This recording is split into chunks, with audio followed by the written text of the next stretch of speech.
Perkenalkan, nama saya Christopher Lopulalan. Saya dari kelas 6 TI3. Di sini saya akan menjelaskan sebuah metode, yaitu metode Topsis. Selamat menonton. Oke, baiklah, di sini saya akan menjelaskan sebuah metode Topsis, yaitu the technique for order of preference by similarity to ideal solution. Nah, di sini saya memperkenalkan nama lagi. Nama saya Christopher Pulalan. Saya dari kelas 6 TI3 dan di sini NIM saya 170240071. Nah, di sini kita langsung masuk saja ke dalam metodenya. Di sini saya akan menjelaskan sebuah metode Topsis. Nah, Topsis itu adalah salah satu metode pengambilan keputusan multi kriteria yang pertama kali diperkenalkan oleh Yun dan Huang pada tahun 1981. Nah, di sini Topsis didasarkan pada konsep di mana alternatif yang terpilih atau terbaik tidak hanya mempunyai jarak terdekat dari solusi ideal positif, namun juga memiliki jarak jauh dari solusi ideal negatif. Dari sudut pandangan geometris dengan menggunakan jarak Euclidean untuk menentukan kedekatan relatif dari suatu alternatif dengan solusi optimal.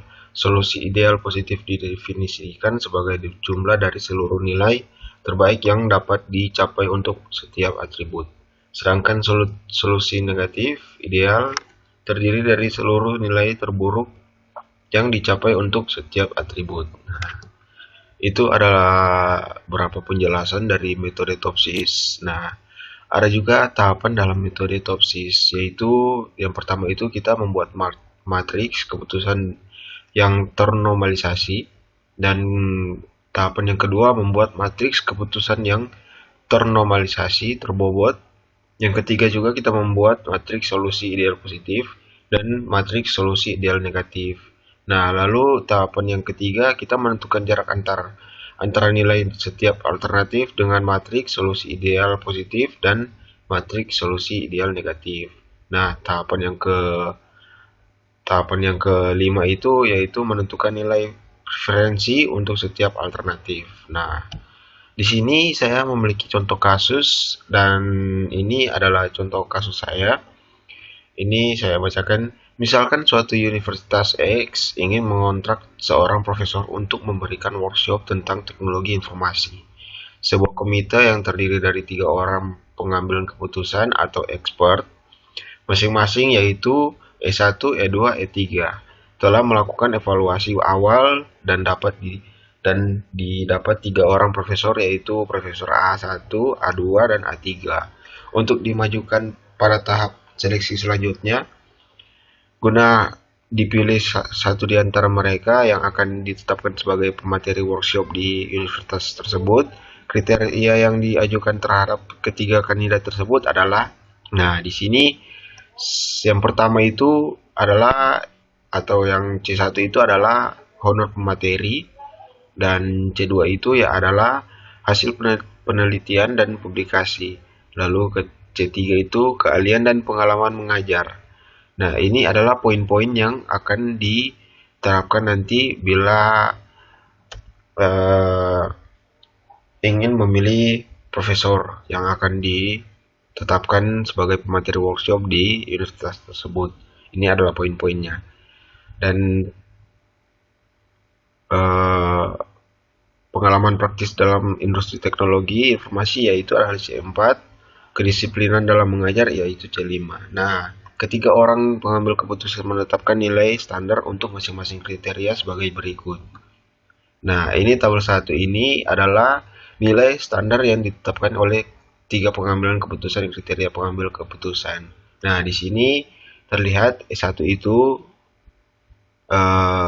adalah nilai dari itu adalah S1 itu adalah pengambilan keputusan masing-masing dari ketiga orang tersebut.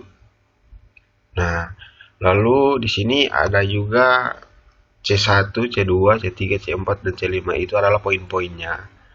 Nah, jadi ini adalah seperti ini adalah pengambilan keputusan kriteria. pengambilan keputusan. Nah, sedangkan dari hasil evaluasi tim pengambilan keputusan terhadap ketiga kandidat A1, A2, dan A3 didapat data sebagai berikut. Nah, ini adalah tabel 2 data nilai kandidat-kandidat untuk setiap kriterianya. Kriterianya kandidat pengambilan keputusan. Nah, ini adalah tabelnya. Jadi, ini adalah C1, ini adalah poinnya. Lalu ini adalah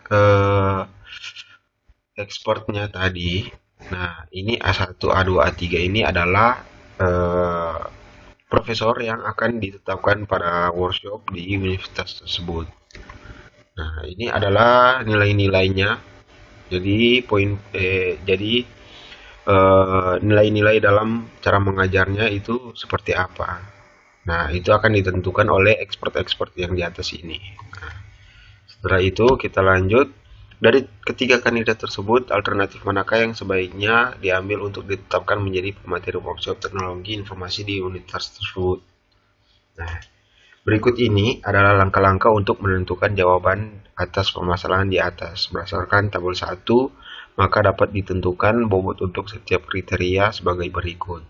Nah, ini adalah bobot untuk setiap kriteria. Jadi,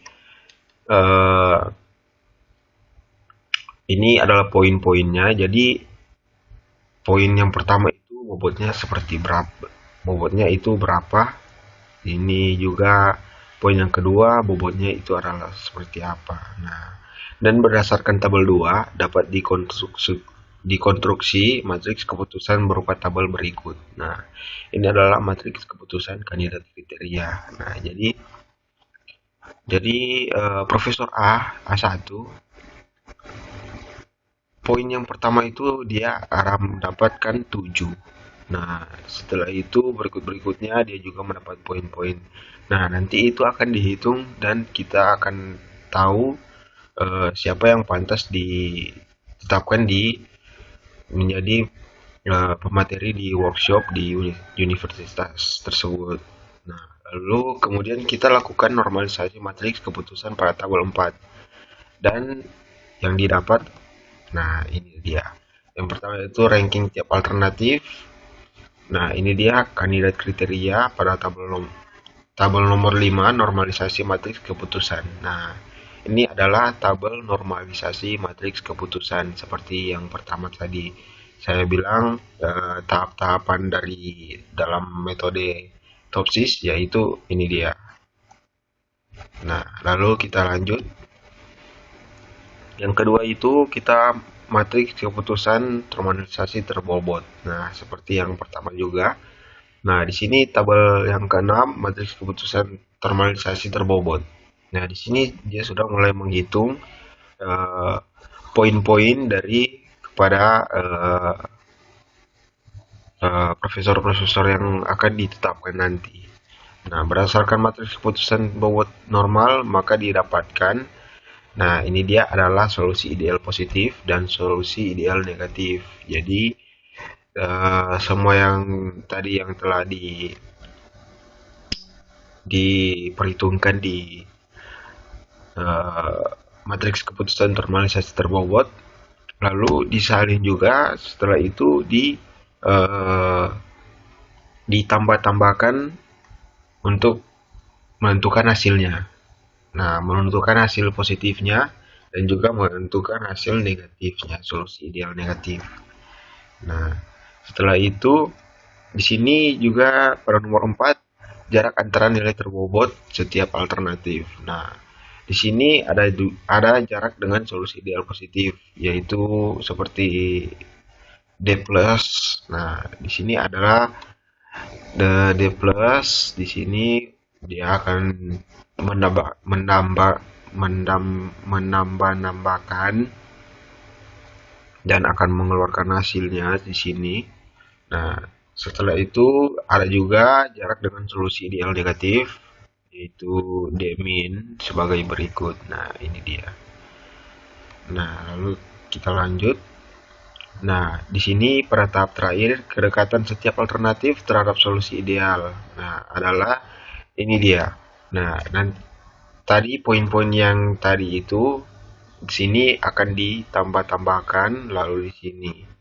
Nah, lalu akan mengeluarkan hasil-hasil ini. Nah, berupa ini nilai dari sini kan. Nah, lalu yang ini, nah lalu yang ini juga. Nah, sehingga didapat tingkat ranking dari ketiga alternatif adalah V2, sehingga dipilihlah Profesor A2 sebagai kandidat terbaik. Nah, begitu. Nah, kesimpulan di sini sebagai suatu usaha untuk mendapatkan solusi terbaik atas permasalahan multiple criteria decision making dapat digunakan teknik for order performance by similarity to ideal solution yang dalam implementasinya akan memunculkan beberapa alternatif solusi berdasarkan hasil ranking kumulatif yang kemudian dapat dipilih satu solusi tertentu berdasarkan kriteria tambahan dari pemegang kebijakan atau pimpinan. Kemudian beberapa alternatif solusi tersebut dapat dijadikan referensi tim pengambilan keputusan untuk diajukan kepada pimpinan mereka, sehingga pimpinan mereka dapat memilih salah satu solusi dari beberapa alternatif solusi yang ada dan diharapkan dapat diambil keputusan terbaik yang menguntungkan. Nah, jadi sekian dulu penjelasan metode dan juga contoh kasus dari metode Topsis ini. Maaf bila ada salah-salah kata. Nama saya Christopher Pulalan. Terima kasih.